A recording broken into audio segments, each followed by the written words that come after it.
पद पीछे लगा वो भी वंचित। आत्मा परमात्मा में मिल नहीं सकती, सिर्फ जगत में शोभा है और जगत में रहने वाली है। शरीर तो मट्टी हो जाएगा और आत्मा उन कर्मों को फिर भोगेगी। शोभा जगत में रहने, और जगत के काम क्या ही। इसलिए सुखराम जी महाराज कह रहे हैं, मीठे बाणे निर्मले चले हंस की चाल, पहलो परचो ज्ञान है दूजो अणभे जान, तीजो सुन सुखराम के हंस चहटे आन।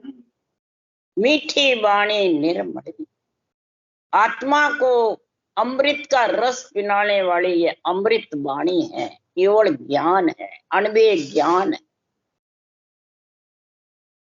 इसको जो धारण करेगा वो हंस की चाल वाला ही कर सकता है, जो बुगला है वो नहीं कर। बाहर शोभा दिखाने वाला बुगला है, तपस्वी है, किनारे एक टांग से खड़ा रहता है पर मच्छी गटकाता है, और हंस लांघा कर लेता है पर मोती चुगता है। इसलिए सुखराम जी महाराज क्यों एक ही है हंस और बुगला, चाल का ही तो फर्क है। आप बाहर जो शोभा चाहते हैं, आज जीवन ग्रस्त में रहे जितने भी केवली भगवंतों ने अवतार लिया, किसी ने घर नहीं छोड़ा। क्या कबीर साहब, क्या दादू जी, क्या दरियाव जी, क्या संतदास जी, क्या सुखराम जी। आज जीवन ग्रस्त में कष्ट पाते रहे, दुख पाते रहे, पर ग्रस्त नहीं छोड़ा। गरीबी हालत में रहे सब संत। महाराज फरमाया कबीर साहब पे तो कोढ़ हो गया, तो भी कभी घर नहीं छोड़ा। और पुष्प में जन्मे, दादू जी पीक में जन्मे, दरियाव जी दरियाव में लदे, और सुखराम जी महाराज के तो चेतन ही निकल गया गर्भ का, और शुद्ध चेतन ऊपर से सिरजनहार पैदा, और नियंचर भी साथ। इसलिए सदगुरुदेव फरमाते हैं आज जीवन ग्रस्त में रहे, क्यों ग्रस्त में रह के सब कर्मों को काट सकता है, सब ऋणों को उतार सकता है, पर ये भक्ति केवल करेगा, हंस की चाल चलेगा, तब सबसे पहले पर्चा अणबे। ये अणबे ज्ञान बहुत मीठा लगेगा, प्यारा लगेगा। आध्यात्मिक निर्णय खुद पे घटाता रहे। कैसे कि सदगुरुदेव फरमाते हैं, ऐसे अपने ऊपर घटाने वाले सदगुरुदेव फरमाते हैं ऐसे संत होते हैं आज जीवन ग्रस्त में रहे, कभी ग्रस्त को नहीं छोड़। इसलिए सुखराम जी महाराज कह रहे हैं। और दूसरा महाराज फरमाते हंस वृत्ति आत्माएं चेटती है, ये भक्ति धारण करती है। जब भक्ति धारण कब होती है अणबे का, महाराज फरमाते हैं प्रथम तो ज्ञान धारण होता है, फिर अणबे इतनी प्यारी लगती है कि अंदर रोम रोम में शब्द उमंग हो जाता है, और हंस फिर चैटने लग जाता। ऐसे वचन बोल, ज्ञान वास जन चनन है भयंग जीव कहा, केवल ज्ञान है ये वास सुगंध चंदन में, और जन केवली भगवंत जो है वो जन चंदन के सब, और भयंग जीव का है। चंदन है, सुगंध नहीं तो कोई चैटेगा नहीं। सर्प जीव, सर्प की जैसे ज्वाला लगती रहती है, जन्मते मरते कई कर्मों का बंधन हो जाता है, दुख सुख में परेशान हो जाता है, भयंग सर्प की जैसे। और चंदन के सुगंध होती है, उसमें चैटने से, चंदन रूपी केवली भगवंत है, सुगंध रूपी अणभे ज्ञान है। जब चेटेगा तो अंग ताप से बुझा, अंग का ताप खत्म, क्रिय ताप अधिदेव अधिभूत आध्यात्मिक सब महाराज फरमाते शीतल। पर बास बिना चेटे नहीं भवर कोप कुआं, आपारक सुखराम के कर लो संतान।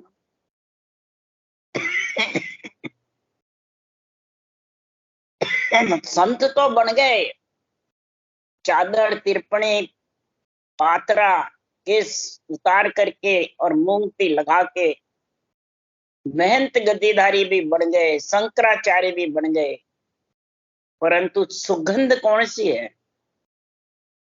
बल्कि कई केवड़ी भगवंत बने हुए हैं, सुखराम जी बने हुए हैं, दादू जी, दरियाव जी, कबीर साहब बने हुए हैं, इधर तीर्थंकरों में तीर्थंकर बने हुए, परंतु सुगंध कौन सी चाहिए? सुगंध बिना चेतेंगे नहीं। सुगंध है ये श्वास प्रश्वास रटना परमात्मा सृजनहार के नाम की, और निरंतर का संग करके गगन मंडल में निवास करना, ये सुगंध है। ये सुगंध बिना सर्प की जीव आत्मा की ज्वाला बुझने वाली नहीं है ढूंढिया जी। ये परख करो।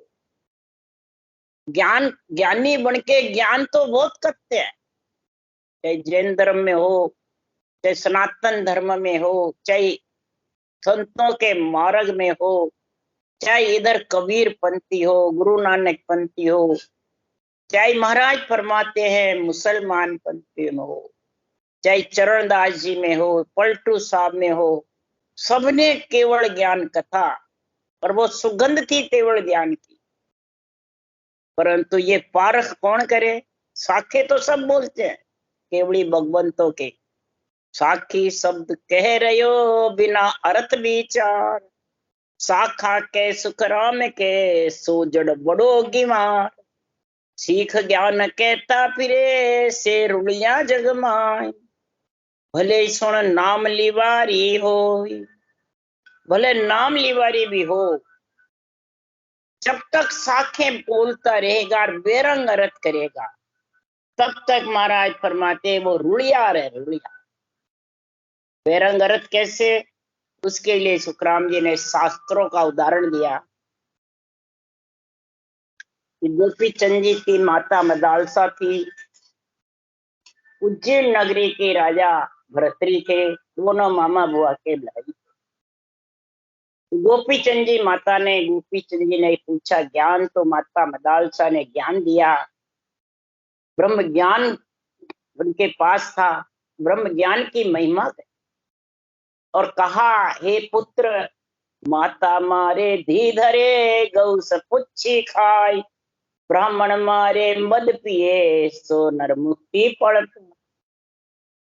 माता मदालसा ने ऐसा जबरदस्त अंतरिंग का ज्ञान दिया, और वो सब बेरंग समझ के गोपी चंद जी समझे नहीं।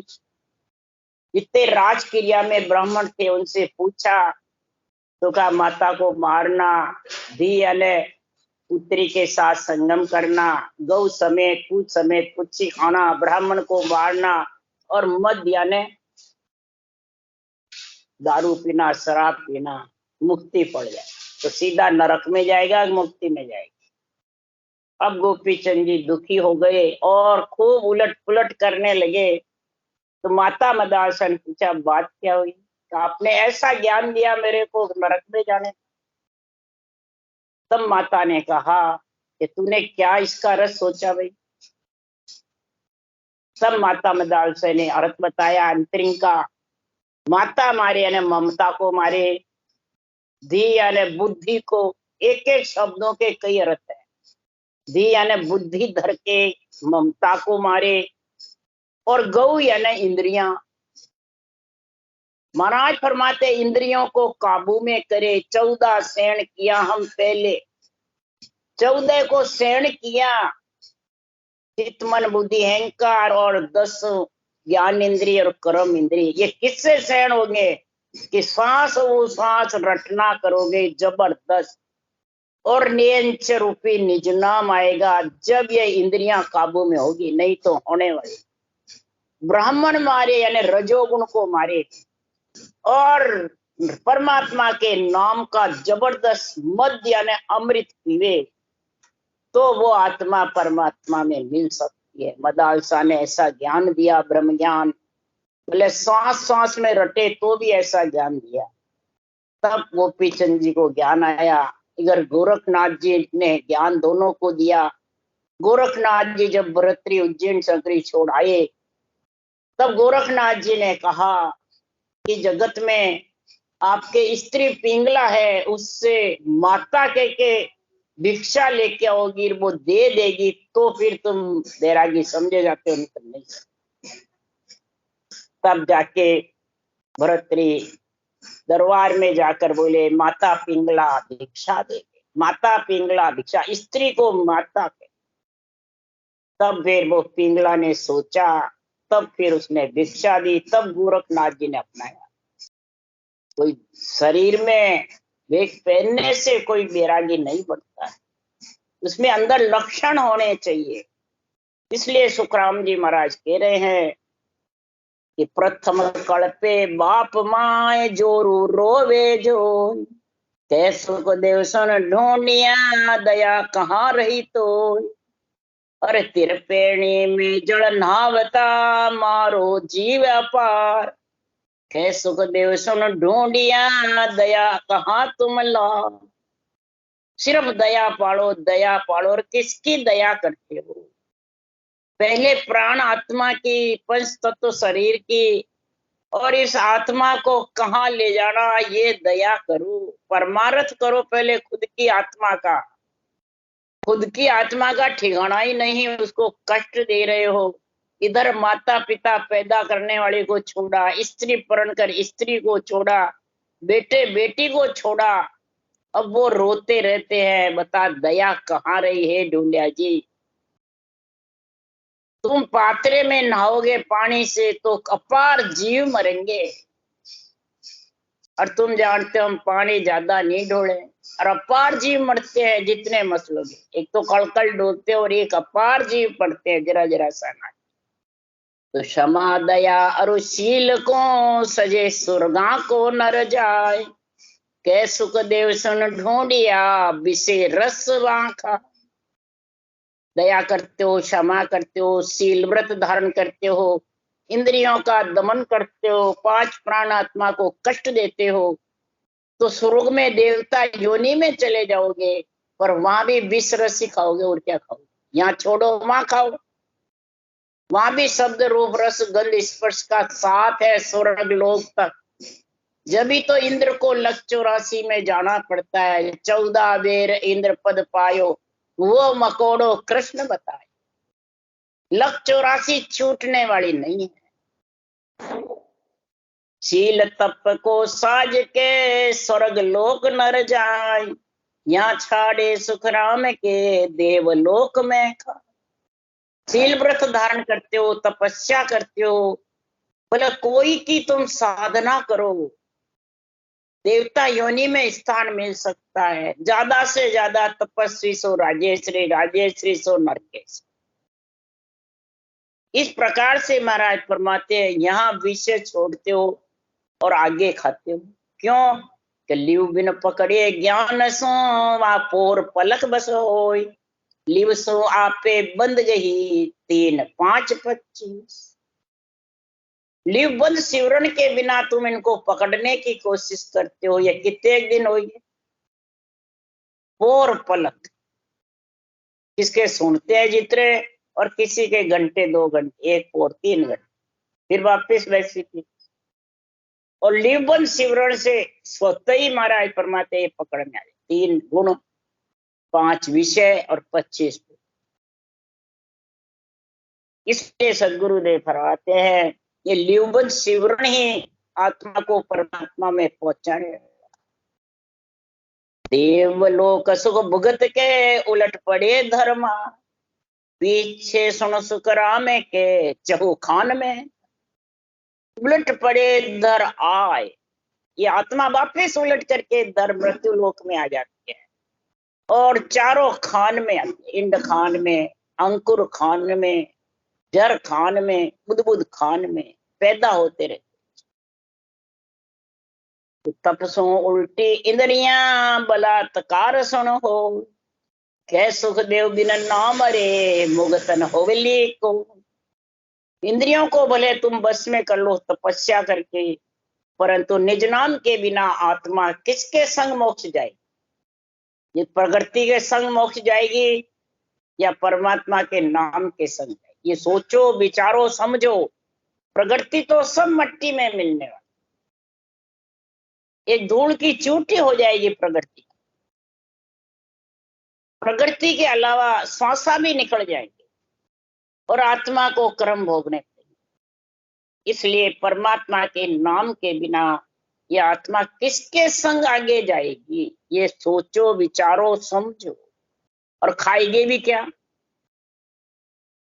मैं तुझे बूझो ढूंढिया या को अर्थ निहार, चादर ओ दो तिरपणी या सिर ही करता।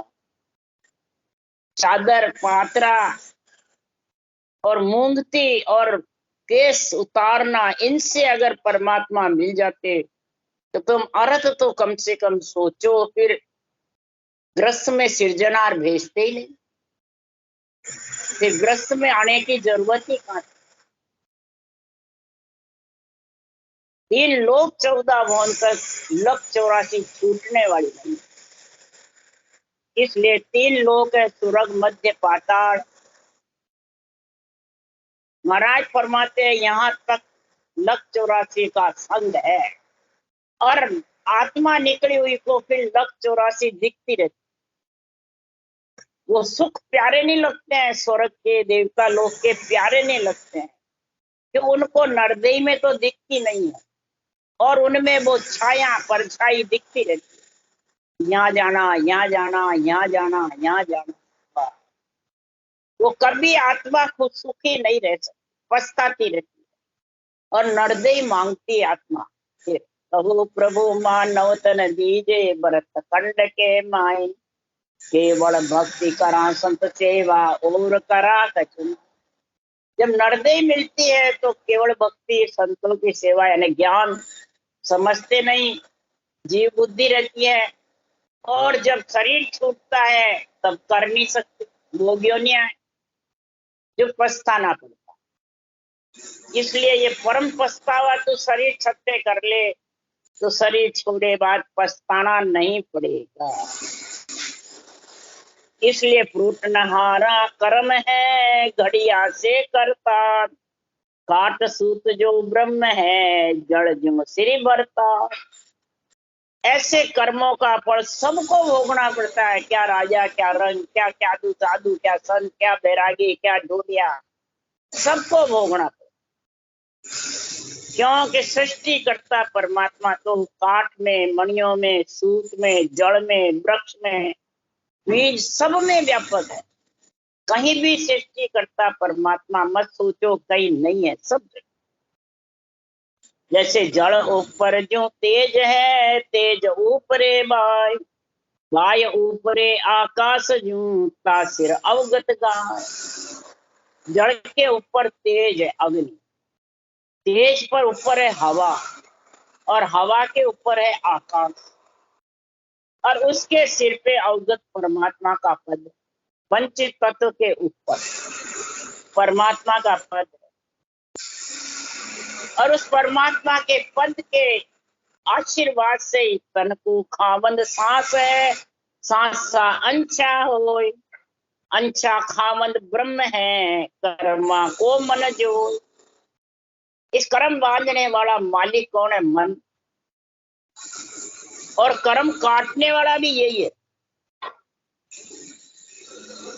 क्योंकि जब तन मिल गया तो श्वास ले रहा है, और आत्मा श्वास के साथ है। अंछा, अंछा से ये श्वास के साथ आई, पंच तत्व में आई, तन में आई, और ले रही है बराबर श्वास पर श्वास। अंछा खामंद ब्रह्म है, ये ब्रह्म ब्रह्म की इच्छा दोनों महाराज फरमाते हैं ये साथ में आ गई। और कर्म बांधने वाला कौन है? मन।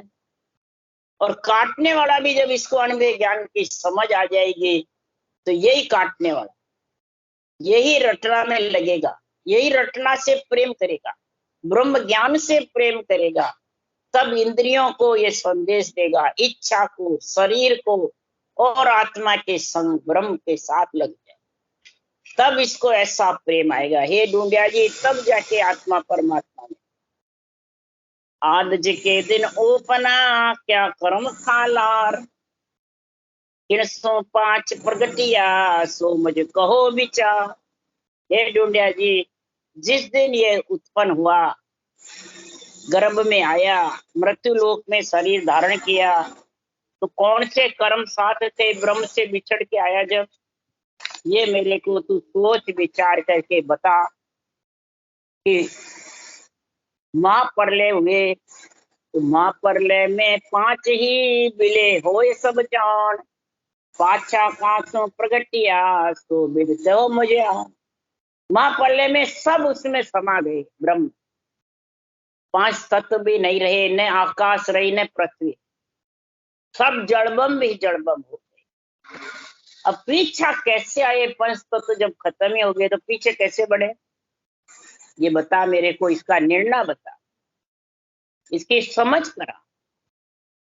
भीड़ पड़े जब देव में तब सुर करे पुकार, के सुखदेव जब प्रगटे साई सिरजना। जब देवताओं में कष्ट होता है, भीड़ पड़ती है ब्रह्म के लोक में, तीनों जाते कहाँ हैं?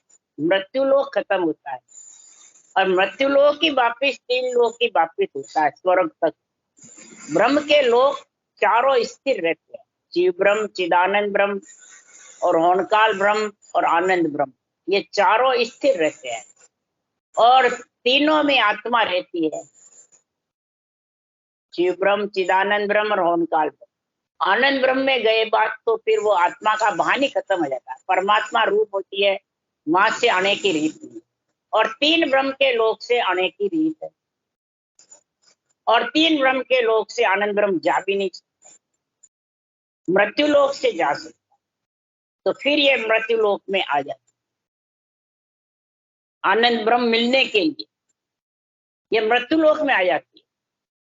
जब ये आती है तब सुखदेव ये प्रकट होते हैं, सुर अवतार अर्ज करते हैं, तब सृजनहार विष्णु भगवान को समुद्र में जाते हैं, फिर ब्रह्मा जी पैदा होते हैं, फिर शिव जी होता है।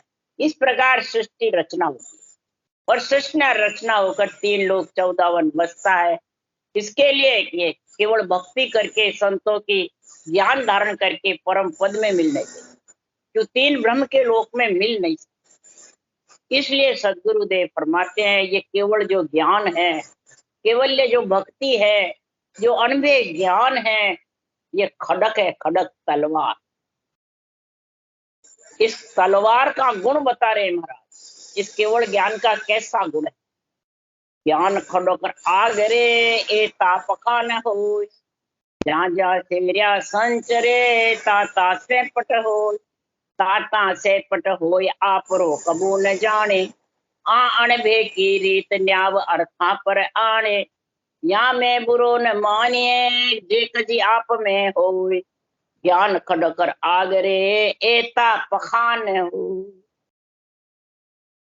ये ढूंढिया जी, आप ये पख बता रहे हो, चादर का, तिरपणी का, ओदरे का, केस संवारने का, मूंगती का, ये जो पख बता रहे हो कि हमने चादर पहनी है, इससे हमारा कल्याण हो जाएगा, तो सदगुरु देव फरमाते हैं आग के कोई पख होता है क्या? तुम्हारे घर में ही है आग, तलवार भी और ज्ञान भी तुम्हारे पास है, महिमा करते हो तीर्थंकरों की, इधर केवली भगवंतों की सब महिमा करते हैं, परंतु ज्ञान होते हुए खड़ग और आग के कोई पख रहता है क्या? पख नहीं रहता तीनों के, और आप पक्ष लगाते हो हम ज्ञानी हैं, हम सबका उद्धार कर सकते हैं, हम संत हैं, हम जीवों को परम मोक्ष ले जा सकते हैं, ये पख नहीं है तो क्या है? मैं गुरु और तू चेला, ये पख नहीं है तो क्या है?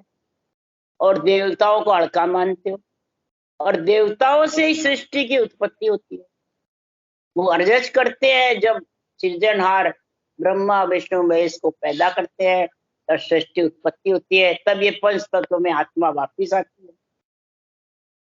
इसलिए सदगुरुदेव फरमाते हैं कि जहां जहां पख होता तेज, वहां वहां उसका सफाया हो। ज्ञान का ऐसा गुण है, आग में कूदेगा तो सफाया, तलवार फिरेगी तो सफाया। इसी प्रकार ज्ञान में पक्ष लगाओगे तो सैपट हो जाओगे, कभी भी मतलब बचने वाले। तो ये अणबे सत्य की मैं बातें बता रहा हूं।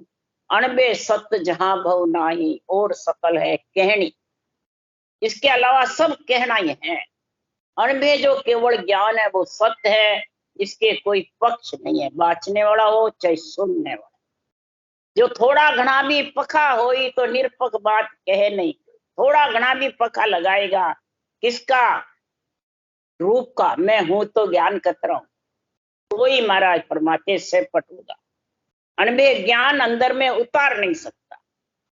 इसलिए महाराज फरमाते अणबे ज्ञान के खडक के राख के पख नहीं होता है, और किसी से इसकी गलती भी है तो निकाल देंगे। भक्ति करते हैं, अणबे वाणी बाँच रहे हैं, और थोड़ा घना भी पख लगा रखा है तो उसको ज्ञान सुन करके या किसी को ज्ञान धारण करके अपनी गलती को जो निकाल देता है, तो महाराज फरमाते हैं वो परमात्मा में आत्मा मिलने में देर नहीं लगती। आप समझे या औरों को समझा दे, इस प्रकार से इसमें कोई बुरा मत मानो। ज्ञान खडगर आत रे एता पकु, जे कजी आप में हो रही, कमी खुद में है तो निकाल लो।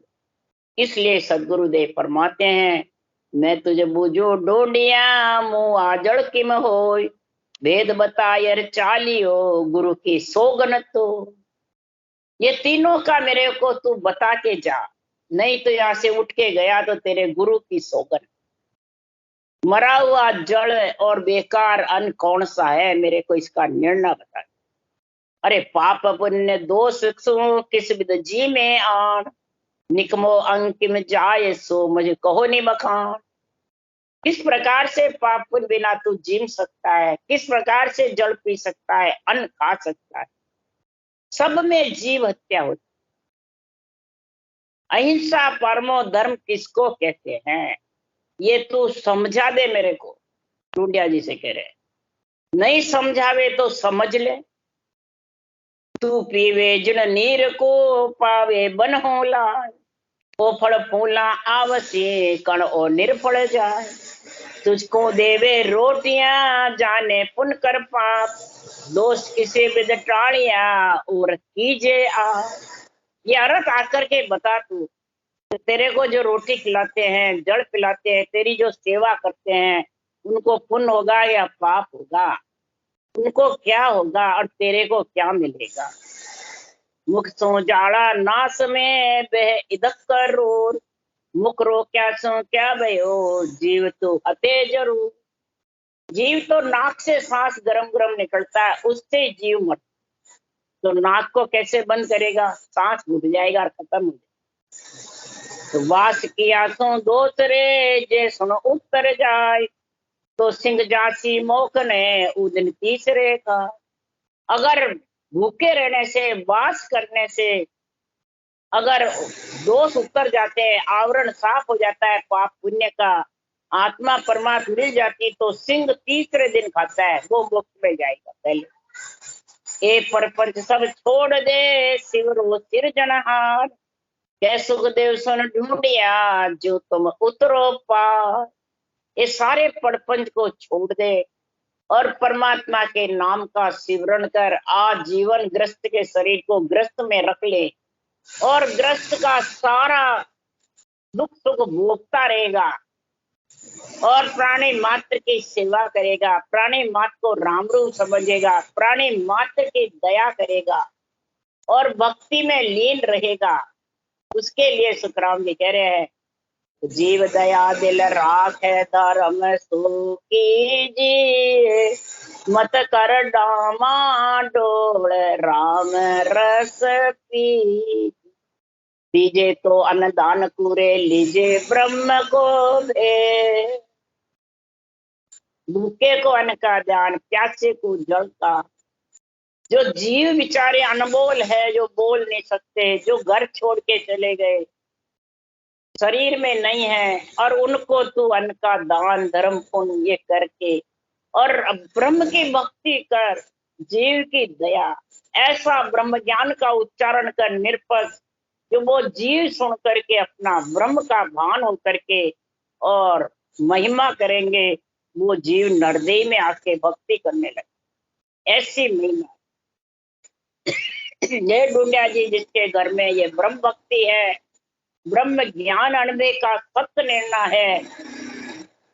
महासुखराम जी महाराज कह रहे हैं, पितर भूत अगत सुनता ही हर सावे, पितर योनि में है तो भूत योनि में है तो अगति में है, जिसकी गति रुक गई घर में रहते हैं, वो सब सुनकर के ब्रह्म ज्ञान से खुशी होते हैं और वो आत्माएं को परमात्मा फिर नरदेही दे देते हैं। ऐसा गुण है, इस गुण को समझ ले, ब्रह्म ज्ञान को भक्ति अनबे सत्य जहां बहुनाई, जिसके घर में पंच तत्व में अनबे ज्ञान का सत्य निर्णय है और अनबे ज्ञान को धारण कर रखा है, पक्ष को छोड़ दिया, पक्ष पक्षी को, मैं तेरे को, मैं मेरे को, तो महाराज फरमाते हैं कितने जीव का कल्याण होगा, कितने जीवों को परम मोक्ष की प्राप्ति होगी।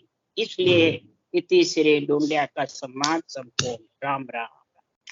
बोलो राम सदगुरुदेव जी महाराज ने धन्य हो, परम दयाल सदगुरु सुखराम जी महाराज ने धन्य हो, अनंत श्री सुख सम्राट सदगुरु सुखराम जी महाराज के ज्ञान सत्स्वरूप भगवान ने धन्य हो, केवड़ी भगवंता ने धन्य हो, जीवा तारण जहाज ने धन्य हो, मोक्ष के मालका ने धन्य हो, अनंत कोटि संता ने धन्य हो। राम सबा श्री राम राम हरे, सबने राम राम राम राम राम राम राम राम राम राम।